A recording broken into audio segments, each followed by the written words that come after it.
Hello and welcome to an album a day, day 102, going through my vinyl collection one bit at a time.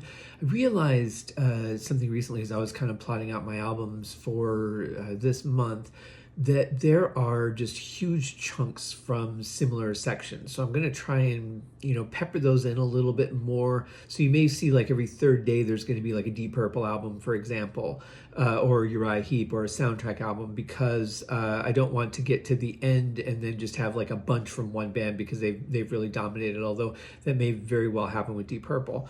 But today I'm digging into the soundtrack section and we're talking about 1984 movie soundtrack release. I've covered it on the Haskincast podcast with my friend John Matola from the Deep Purple podcast. It's a lot to say. And we did actually a really long episode. I broke it into 3 parts talking about, of course, Ghostbusters. Classic Ghostbusters logo on the front. And I love that they included it here again. Whoever decided to do that, I thought that was really cool. This is a 1984 release from Arista Records.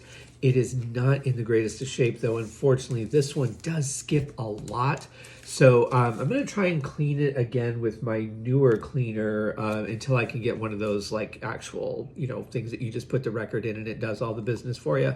But Peter Gardeau got me a weight for my needle, so I'm going to try that also and see if that works. But I mean, right off the bat, there's like 15 skips in the first 3 seconds, so don't know how savable this vinyl is.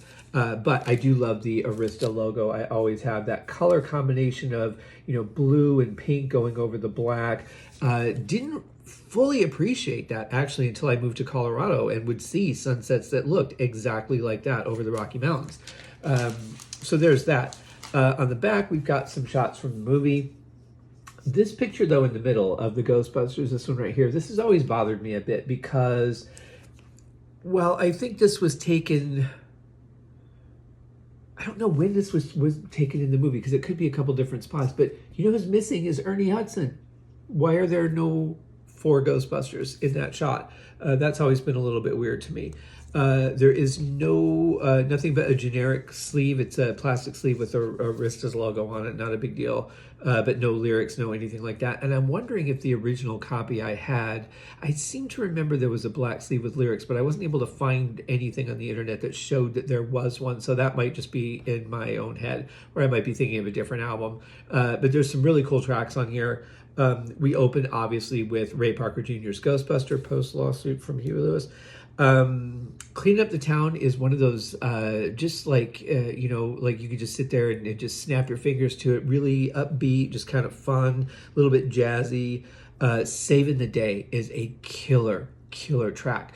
This is a track that I used to sort of pump myself up when I needed to just give myself that extra push to do something. And I remember we were at Cedar Point, which is an amusement park in Sandusky, Ohio, and my family wanted to go on the log ride. And I love the log ride. I love like just going around in the log through the trees and all the nature stuff like that. I could do for hours.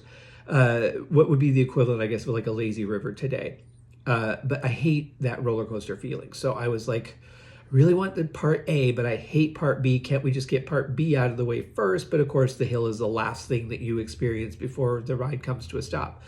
So that being the case, I remember they wanted to go on the last time we went, and I got this song in my head, and I just got all pumped up. I'm like, all right, let's go right now. Like, I've got that adrenaline and everything. And so thank you for Saving the Day. Killer song.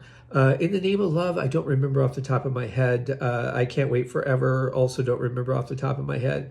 When it comes to side B, we start with Hot Night, which is, I think, when Peter's over at Dana's apartment and she's already possessed. Magic is, or maybe that's when, you know what, I think that's when... I was going to say Harold Ramis, but Sigourney Weaver and I can't think of his name now. It'll come to me. But the Keymaster and the Gatekeeper get together, and everything just kind of like goes haywire because the next track is Magic, and Magic is the track that you hear when the power grid is shut down and everything starts escaping, and you see all the amazing digital work that they were doing back then. That's another one I really love. Like the vocal first half is pretty good, but then you get into this really cool like percussion thing that it just has such a great vibe to it. And you guys know I'm really big on mood, so I really like that. And then we get into the main title theme, which is kind of weird. And then Dana's theme, and then we get an instrumental version of Ghostbusters, which is like pre-karaoke. So overall, great album, killer movie. This is one of those movies I've seen over and over. And I mean, I could probably find a couple errors in it, but honestly, I don't think I ever have.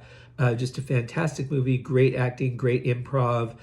Bill Murray really took from the script that I read, a very dry script, and turned it into something just unbelievable. His sarcasm, his wit, all of that really made it something very, very special. So killer movie, killer soundtrack. Check them both out, guys, if you haven't already. Ghostbusters. See you tomorrow. Cheers.